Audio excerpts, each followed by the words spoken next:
Hi everyone, my name is Sarah Mari. I'm one of the librarians at Portland Public Library in Portland, Maine. Today I want to talk to you a little about Curiosity, the story of a Mars rover. Curiosity is a little robot machine that is helping us explore the planet of Mars. Now, Curiosity is not the latest rover to go to Mars. In 2020, another rover was sent to Mars whose name is Perseverance. But Curiosity is still up there and still taking pictures. Start with the lovely end pages. This book is by Marcus Modem, and it is published by Candlewick. Curiosity, the story of a Mars rover. Wherever you are in the world right now, I'm a very long way away. I'm not even on the same planet as you. I'm a Mars rover. A rover is a moving robot built to explore far-off places, places too far away or dangerous for humans to visit. How did I get here? Why was I sent?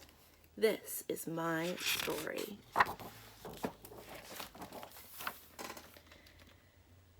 Humans have always wondered about Earth and its place in the universe. Although scientists have made great discoveries and explained some of the mysteries of space, the planets hold their secrets well.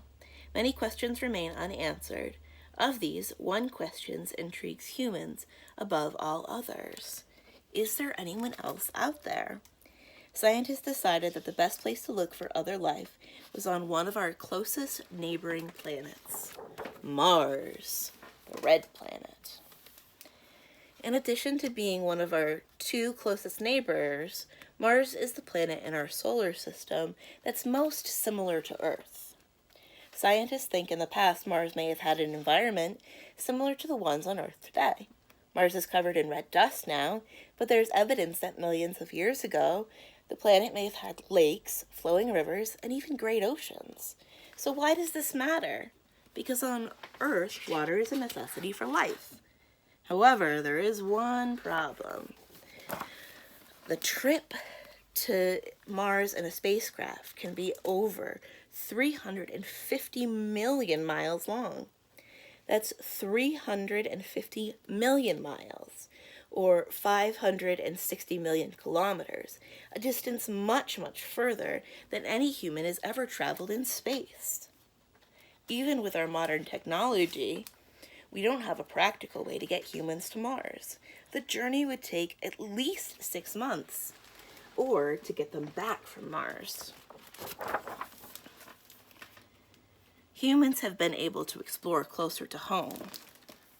Let's see.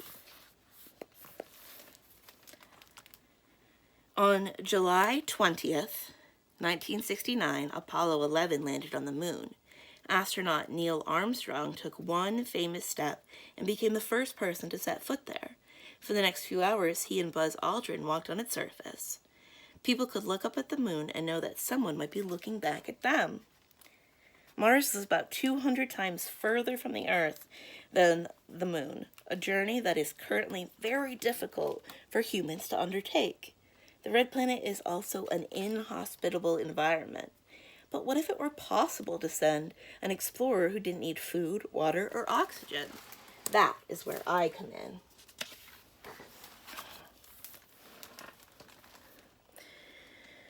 Scientists at NASA, the National Aeronautics and Space Administration, came up with an idea to send robots to Mars in humans' place. The robots would need to be able to move over rough terrain with the equipment needed to collect data and samples. So the scientists began to design rovers, like me. So here's an astronaut. I'm talking about some of the things that an astronaut has to wear. Here's a rover. Some of the things that are better about a rover. Here's a picture of Mars with 2 of its moons. The project to build Mars rovers was, and still is, based in the Jet Propulsion Laboratory near Los Angeles, California. I needed to be larger and more advanced than any of the rovers that NASA had built before. Previous successful rovers had taken photos of Mars, giving NASA never-before images Other missions were orbiters or flybys, flying around or past Mars to gather information without even landing on the planet. By 2007, 39 missions to the Red Planet had been launched, and over half had ended in failure. Some of the earlier missions had become lost in space, while others crashed into Mars, never to be heard of from again. The lab where I was built had to be kept as clean as possible. Everyone had to wear white coveralls, which were nicknamed bunny suits. These suits stopped dust and germs from spreading to me and my equipment. The team didn't want to think that they had discovered tiny forms of life on Mars, only to realize that it was just Earth bacteria that I had brought with me.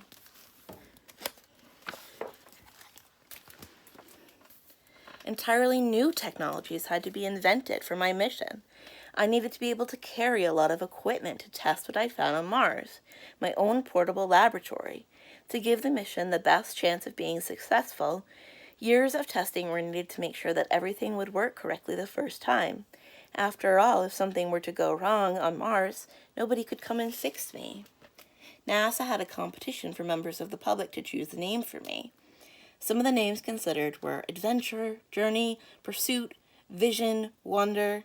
The winning entry was submitted by Clara Ma, who is a 6th grader from Kansas. The name she picked for me was Curiosity.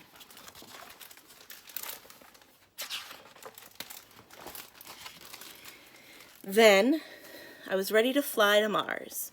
It's best to launch eastward and close to the equator to get as much energy from Earth's spin as possible. This also meant it was safest to launch where the ocean was just to the east in case something went wrong, so I had to be taken to Florida. So to begin my space mission, I boarded a carrier plane and flew from Los Angeles to the Kennedy Space Center in Florida. And here's Maine.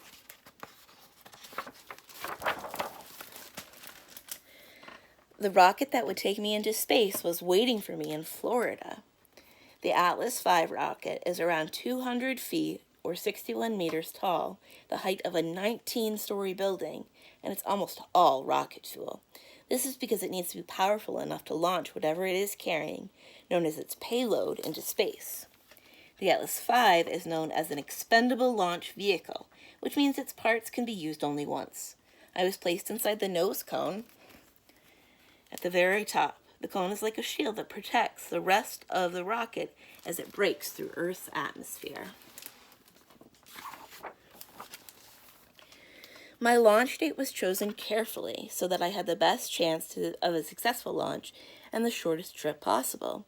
Because the planets orbit the sun at different speeds and distances, sometimes they're far apart and other times they're close together.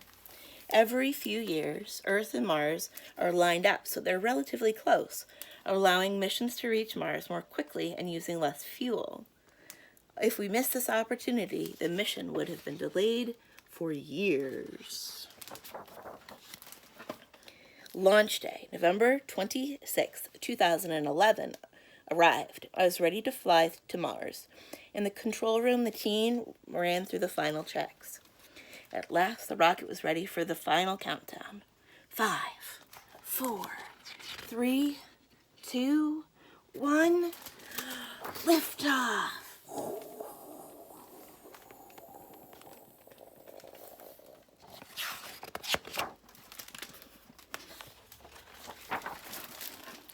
The first part of my journey was breaking through Earth's atmosphere and reaching space. Once Atlas V's various boosters had done their job of getting the rocket in space, they fell off and fell safely into the ocean.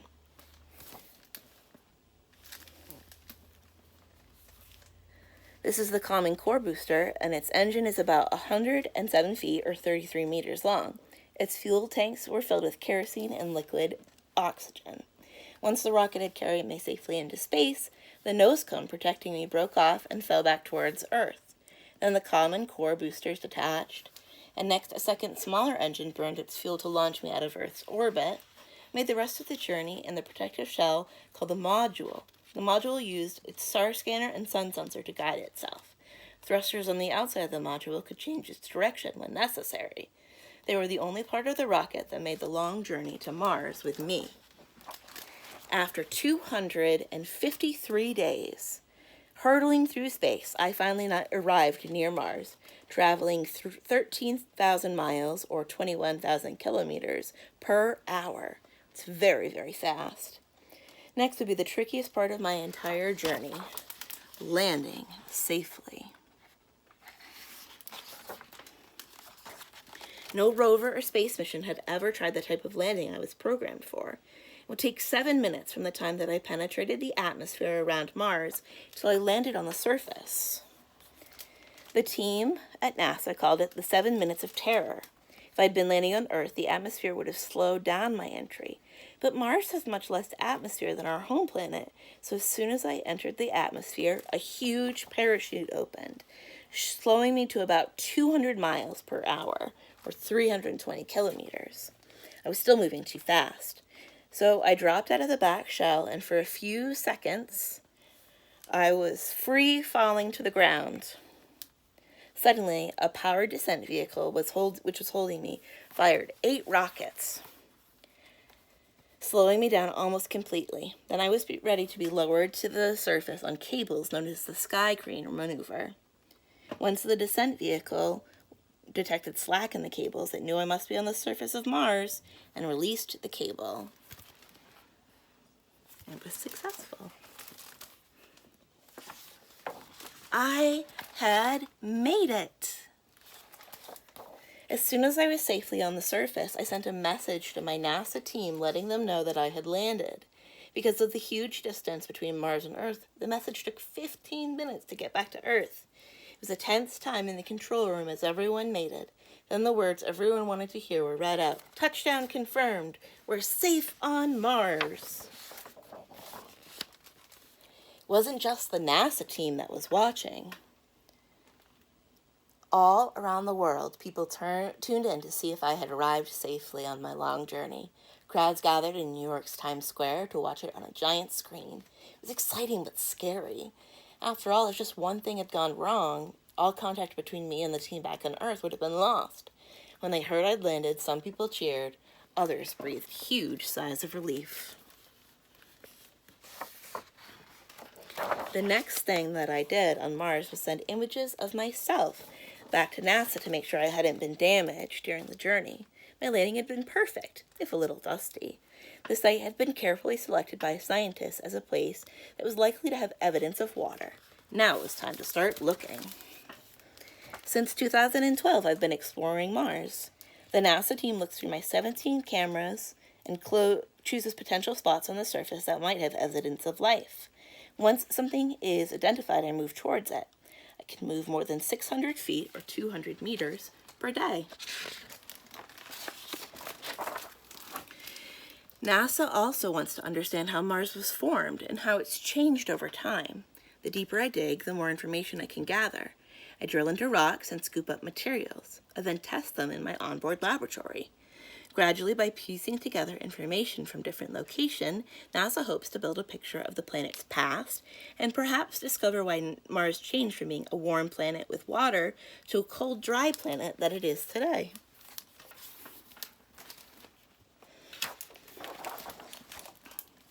There are many questions to be answered. What was Mars like long ago? How suitable was it for life? Did it once support any life forms? The tests I carry out will provide as many answers as possible. Most likely, the discoveries that I make will just lead to more questions. With space exploration, questions can be just as exciting as answers. Thanks to the curiosity of explorers, Neil Armstrong's footprints are on the moon, and now my wheel tracks are being left on another planet. Perhaps one day soon, footprints from the next generation of explorers will leave their marks here as well.